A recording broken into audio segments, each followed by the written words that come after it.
दोस्तों इस वीडियो में हम लोग सीखने वाले हैं कि क्रिसमस में जो प्लम केक बनाते हैं और स्लाइस केक बनाते हैं इसके बारे में हम लोग बात करने वाले हैं कि कई दिन से मैं वीडियो नहीं अपलोड कर पा रहा कि मेरा तबीयत थोड़ा सा ख़राब है और जो है इसलिए मैं वीडियो अपलोड नहीं कर पा रहा हूं। जैसे अच्छा हो जाएगा इंशाल्लाह मैं वीडियो अपलोड करूंगा। तो अभी जो है कि फाइनली अभी मुझे बहुत अच्छा लग रहा, मैं तंदुरुस्त हूं और जो है कि मैं कहना चाहूँगा अभी से लेके जो है कि मैं कोशिश करूँगा कि इस वाला वीडियो जो कमेंट वाला वीडियो होगा वो कंटिन्यू होगा। तो दोस्तों आपका भी कोई कमेंट है, आपका भी कुछ सवाल है पूछना चाहते हैं तो कमेंट सेक्शन में जाकर अभी जो है कि टाइप कर दीजिए और सवाल पूछ लीजिए। हो सकता है नेक्स्ट वीडियो में आपका कमेंट पिक हो गया हो। तो दोस्तों चलिए वीडियो को शुरू करते हैं। मेघा मित्तल बोल रहे हैं कि सर एग वाला केक में baking powder and baking soda का यूज होता है क्या?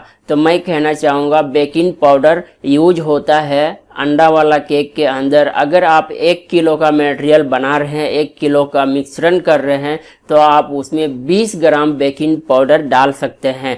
सोडा बहुत कम लोग डालते हैं। सोडा डालने से क्या होता है, कई बार जो है कि स्पंज फट जाता है, स्पंज बराबर हार्डनेस नहीं आता है, नीचे के नीचे ही रह जाता है और कुछ भी तो कैसा भी हो जाता है। इसलिए सोडा ना डाले तो ही बेटर होगा। ममता सारवन बोल रहे हैं कि सर मारा डलडा घी को कहते हैं क्या? बटर क्रीम उसी से बनाई जाती है क्या? तो देखिए घी जो ओरिजिनल घी होता है उसको नहीं कहते हैं।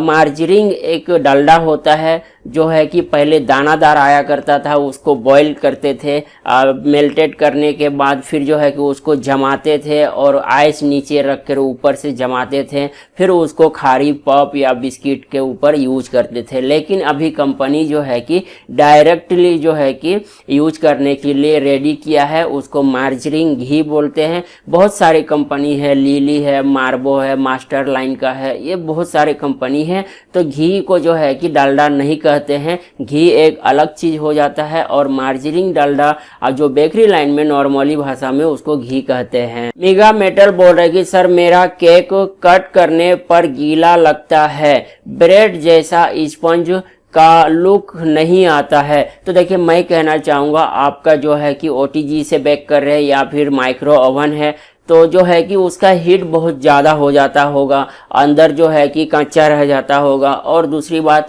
आपने मान लीजिए ½ किलो केक का मोल्ड में बहुत ज़्यादा मटेरियल डाल देते हैं, इस कारण भी जो है कि बेक नहीं हो पाता है हमारा, कारण से जो है कि वहाँ पे अंदर गीला गीला रह जाता है। जितना उसको पकने का रहता है वो पकता है, बाकी की जो मटेरियल अंदर है वो अंदर गीला ही रह जाता है और हमें बाहर से जो है कि जलने के ऊपर ब्राउन कलर डार्क हो जाता है तो हमें लगता है कि केक पक चुका है, लेकिन वो अंदर से गीला ही रह जाता है। इसलिए आपका जो मोल्ड टीन होता है उसके ऊपर मटेरियल हिसाब से डालना चाहिए तो फिर ही सही रहेगा। आपका अगर ½ किलो का केक का मोल्ड है तो उसमें 250 ग्राम डालिए, 1 किलो का केक मोल्ड है तो उसमें 500 ग्राम डालिए। इसी तरह से डालेंगे और अच्छे से बेक करेंगे तो फिर आपका ये प्रॉब्लम सॉल्व हो जाएगा। अनीक फातिमा साहिब बोल रहे हैं कि सर बेल्जियम चॉकलेट गनाश कैसे बनाते हैं, प्लीज रिप्लाई जरूर कीजिए। तो देखिए मैं कहना चाहूँगा एक बेल्जियम चॉकलेट आता है जिसको फज बोलते हैं,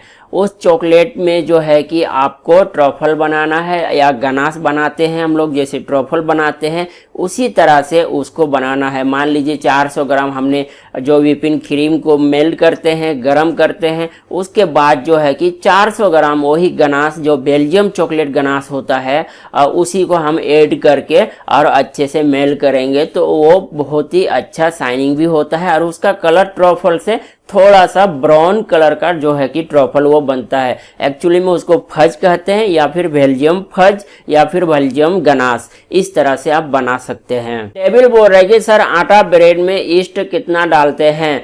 अगर आटा प्लस मैदा 300 ग्राम है तो देखिए मैं कहना चाहूँगा जैसे कि हम लोग ब्रेड बनाते हैं, मैदा वाला ब्रेड बनाते हैं तो आटा ब्रेड जो है कि प्योर आटा से ब्रेड को नहीं डाला जाता है। बेकरी लाइन में मैं बात बता रहा हूँ। जो है कि एक आटा चोकर होता है, जो है कि गेहूं हम पीसते हैं और पीसने के बाद एक मोटा सा होता है जिसमें हम ब्राउन ब्रेड बनाते हैं, ऑयल मिल ब्रेड बनाते हैं। तो वो जो चोकर होता है उसी को मैदे वाले ब्रेड में डाला जाता है और उसको ब्राउन ब्रेड कहते हैं या फिर आटा वाला ब्रेड कहते हैं। 400 ग्राम मैदा रहता है और 600 ग्राम ये ब्राउन चोकर होता है, तो उसको ब्राउन ब्रेड कहते हैं। डायबिटीज वाले उसको खाते हैं, उसमें आटा मैदा बहुत कम होता है। इसके अंदर आपको जो है कि 50 ग्राम ईस्ट डालना है और जो है कि ड्राई ईस्ट डाल रहे हैं तो आपको 60 ग्राम डालना है। अगर आप कच्चा ईस्ट डाल रहे हैं तो आपको 50 ग्राम डालना है। जाबिर आर बोल रहे हैं कि सर क्रिसमस प्लम केक को मार्केट की तरह लॉन्ग लाइफ रखने के लिए क्या करें ताकि वो 6 मंथ तक रहे। तो देखिए मैं कहना चाहूंगा 6 मंथ तो क्रिसमस केक जो है कि नहीं रहता है और ना ही रखा जाता है। जो कंपनी होता है, कंपनी से अगर आप कंपेयर करेंगे तो बेकरी वाले नहीं चल पाएगा और नहीं कर पाएंगे। कंपनी वाले कर लेते हैं, उनका मटेरियल, उनका रेसिपी अलग होता है। मैं यहाँ पर कहूँगा कि अगर आपने 1 से 1.5 महीना भी रख लेते हैं, 2 महीना भी लास्ट कर देते हैं तो बहुत ही बेटर होता है। एक्चुअली में प्लम केक जो है कि ज़्यादा से ज़्यादा 40 दिन का तो लाइफ मिलता ही है। मैं ये रेसिपी जो बताऊंगा उस रेसिपी से अगर आप फॉलो करते हैं और उसमें से बनाते हैं तो 40 दिन का जो है कि लाइफ आपको मिलेगा। Christmas cake, plum cake, fruit cake, dry cake जो भी आप बना रहे हैं उसके ऊपर से आपको मिल जाएगा। सबसे पहले आपको करना क्या होता है, काजू, किशमिश और उसके बाद कटफिल, टूटी फूटी, रेड चेरी और जो है कि आपको खजूर का चॉपिंग किया हुआ, ये 4-5 आइटम को एक जगह पर एक डब्बा में डाल दीजिए और डालने के बाद उसमें रम डालिए 1 बोतल। मान लीजिए हम मिश्रण का जो है कि 1 किलो का किए हैं तो हम 1 रम का जो है कि बोतल उसमें डाल देंगे।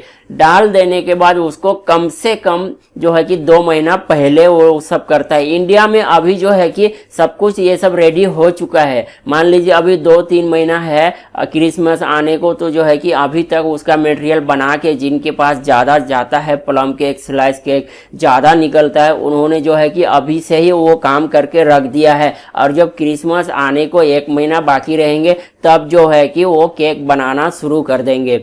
तो ये जो है कि 2 महीना पहले आप कम से कम कर रख दीजिए। बड़ा वाला केक कैसे बनाते हैं प्लम केक में, आपको 1 किलो मैदा लेना है, 1 किलो शक्कर लेना है, 30 पीस अंडा लेना है। सबसे पहले आपको 30 पीस अंडा को जो है कि शक्कर में फोड़ के डाल देना है मशीन के ऊपर और चलने देना है। जब वो चल के पूरा शक्कर मेल्ट हो जाता है तब उसमें आपको 50 ग्राम केक जेल डाल देना है। जब आप जेल डाल के थोड़ा सा चलाते हैं तो उसके बाद एक झांक सा बन जाता है, वो जेल भी उसके ऊपर मिक्स हो जाता है। उसके बाद जो है कि आपने जो मैदा वेट करके रखा था उस मैदे के अंदर हमें क्या करना है, 20 ग्राम कैल्शियम पाउडर, 20 ग्राम बेकिंग पाउडर और 20 ग्राम वेनिला एसेंस, 20 ग्राम सोर्बिड एसिड पाउडर और 20 ग्राम CMC पाउडर, ये सब जो है कि एक साथ में डाल देना है मैदे के ऊपर और उसको अच्छे से मिक्स कर देना है। जब हम इसको मिक्सर कर देते हैं, बॉल के ऊपर 400 ग्राम मार्जरीन डालडा होता है जो उसको गरम करके ठंडा कर लीजिए। उसको गरम करके ठंडा कर लीजिए और ठंडा करने के बाद जो है कि आप उसको रखे रहिए। जब आप मैदा डालते हैं, मैदा डालने के बाद अच्छे से उसको मेल्ट कीजिए। जब अंडा, शक्कर, मिश्रण सब होके हो जाता है, जब हम मैदा डाल देते हैं लास्ट टाइम में, तो उसको अच्छे से मिक्स हो जाने के बाद जब घी नॉर्मल ठंडा रहेगा, डालडा जब नॉर्मल ठंडा रहेगा, मतलब ज़्यादा गर्म नहीं होना चाहिए, तो उसके बाद उसमें जो है कि 400 ग्राम हमने एक डालडा उसमें डाल देते हैं और डाल देने के बाद उसको 2 मिनट सिलो में चलाइए। और चलाने के बाद हमें क्या करना है, 200 ग्राम जो है कि कटफिल फ्रूट जो हमने रम डालकर रखा था उसको हमको 200 ग्राम उसके अंदर डाल देना है और डालने के बाद फिर से 1 मिनट चलाना है सिलो में और जो है कि हमें निकाल लेना है। उसके बाद जो है कि हमें मोल्ड का टीन का ऊपर पता होना चाहिए कि हमें, कई लोग जो है कि कंटेनर होता है जो सिल्वर कंटेनर उसके अंदर डालते हैं, बहुत से लोग जो है कि मोल्ड के अंदर डालते हैं। तो कंटेनर के ऊपर भी आपको हिसाब से डालना है। आधा किलो का आता है, वो 1 किलो का आता है, पाव किलो का आता है और 100 ग्राम का भी आता है। टीन होता है के अंदर जो है कि 200 ग्राम डाला जाता है। आधा किलो का जो है टीन होता है उसके अंदर 450 ग्राम डाला जाता है और जो 1 किलो का मोल्ड होता है उसके अंदर 850 ग्राम डाला जाता है। ये जो एक्चुअली में जो है कि प्लम केक, फ्रूट केक जो है कि पाउंड के हिसाब से बिकता है। तो पाउंड में कहना चाहूंगा कि पाउंड क्या होता है, तो पाउंड 400 से 450 ग्राम का 1 पाउंड होता है। तो पाउंड के हिसाब से इसको बेचिए तो आपको फायदा रहेगा। जब इसको डाल देते हैं तो ऊपर से आप गार्निश करने के लिए आप काजू लगा सकते हैं और जो है कि चोको चिप्स डाल सकते हैं, पिस्ता चॉपिंग करके डाल सकते हैं, या तो फिर आपने बादाम डाल सकते हैं, कई लोग अखरोट डालते हैं। तो जो आपका मर्जी रहे उसको गार्निश करने का। वो गार्निश के बाद जो है कि आप 160 के टेम्परेचर पे आप उसको 30 मिनट तक बेक कीजिए। बेक करने के टाइम आपको याद रहे कि अगर ऊपर का टेम्परेचर ज़्यादा लग रहा है, आपका हमने गार्निश किया था वो ज़्यादा ब्राउन हो रहा है, ज़्यादा जलने के ऊपर आ जा रहा है, तो उसको बाहर निकालिए और बाहर निकालने के बाद एक बटर पेपर रखिए ऊपर और फिर अंदर डालिए। तो फिर वो जो है कि ब्राउन होने से बच जाएगा।